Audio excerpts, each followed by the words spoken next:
Olá!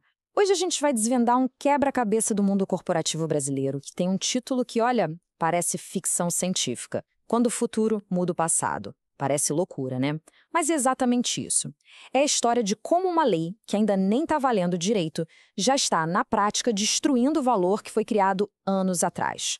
Bora entender como isso é possível? Imagina só receber essa mensagem, direto e reto. CEO, seu contrato vale menos hoje. Isso não é um aviso sobre o futuro, é um diagnóstico do presente.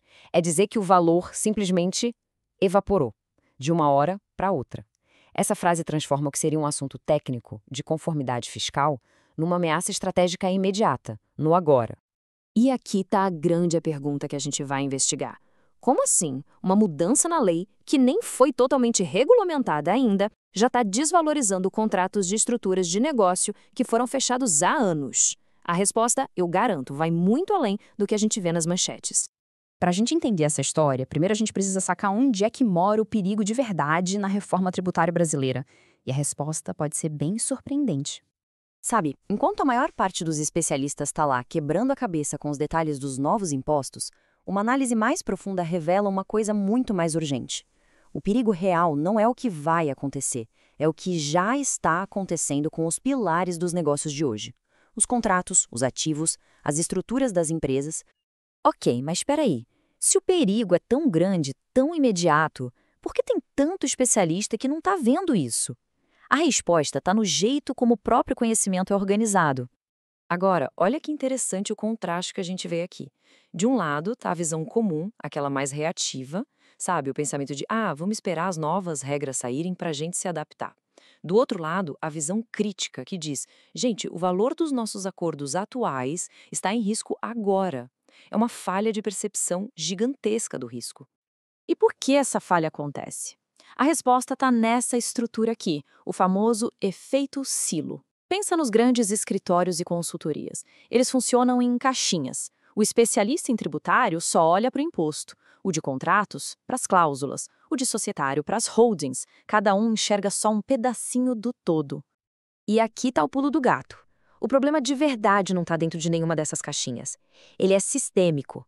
Ele existe justamente na conexão, no espaço entre elas. E é por isso que ele fica invisível para quem está olhando só de dentro da sua área. É uma barreira de conhecimento, um verdadeiro ponto cego profissional.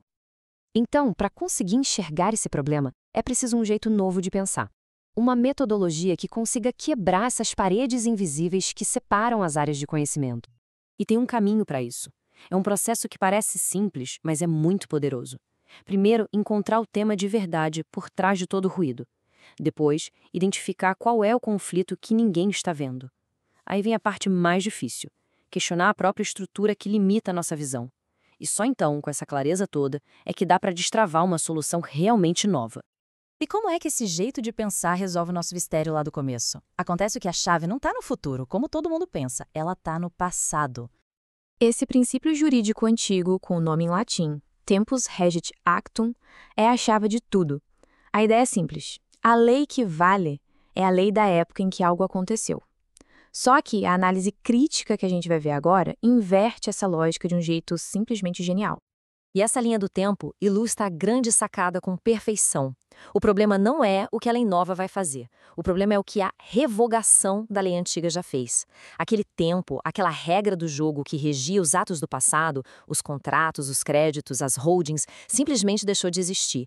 E quando ele sumiu, levou junto a base que dava valor e equilíbrio para tudo isso. E os danos são concretos e imediatos.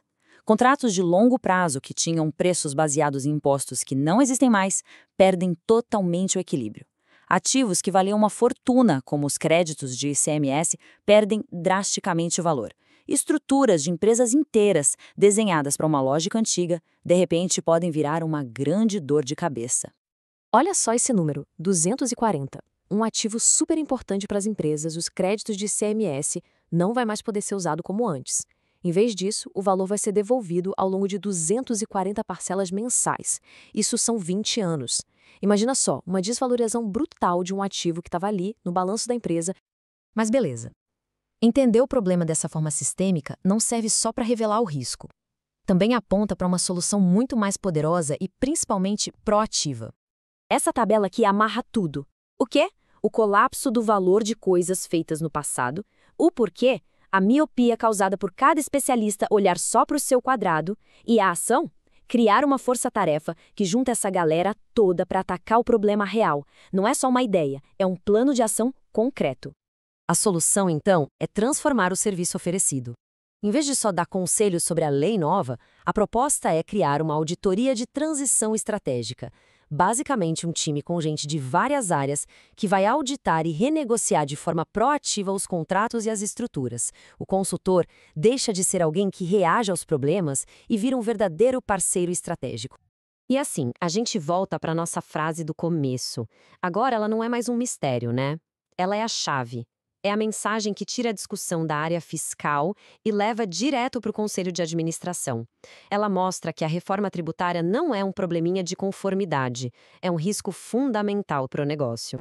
E para fechar, fica uma reflexão. A gente usou o exemplo da reforma tributária, mas esse padrão se repete em muitas áreas. A mesma especialização que nos dá profundidade pode criar esses pontos cegos. Então a pergunta que fica é: que muros invisíveis, no mundo de cada um, podem estar impedindo a visão do problema real? Fica aí para a gente pensar. Até a próxima!